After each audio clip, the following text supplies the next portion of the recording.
What will you say when you stand in front of Allah on Judgment Day? All the blessings you were given, all the time that you had, did you make them count, or will your book make you sad? What have you prepared for that day when you'll stand in front of Allah in hope or dismay? When you'll be asked, "Who is your Lord?" Will the life you've lived reflect the words you'll want your tongue to say? Belief and action must go hand in hand. You can't just talk the talk but abandon Him when things don't go as planned. He is Allah, the Lord of majesty and honor, the Most High. Which of His favors can you deny? From the planets to the ants, big or small, He manages the affairs of us all.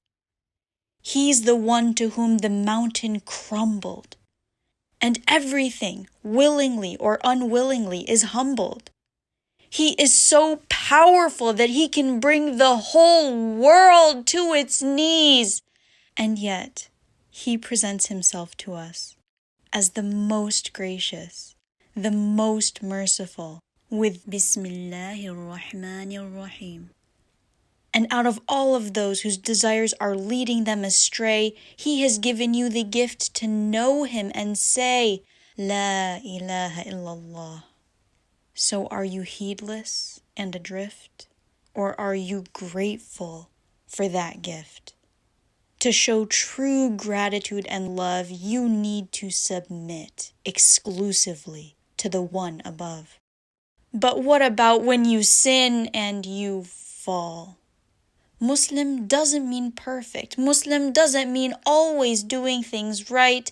We all have our struggles, our tests, our failures, and all the rest. But being Muslim means we constantly strive for the pleasure of Allah. And when you sincerely turn to Him with a heart that's humbled and raw, who forgives sins except Allah? And how generous a Lord who not only responds when implored, but also inspires us to ask Him in the first place. He is As-Sami', the one who hears, and Al-Mujib, the one who responds to every call, every whisper, every yearning in your heart. For through every struggle, He's with you from the start. We can't make it on our own. We can't go it all alone. We are the ones in need of He, the one whose help and guidance is a guarantee when you seek it sincerely. Whatever challenge you're facing, whatever situation you're in, Allahu Akbar. Allah is greater. Allah is more powerful. Allah is more capable to manage it than you.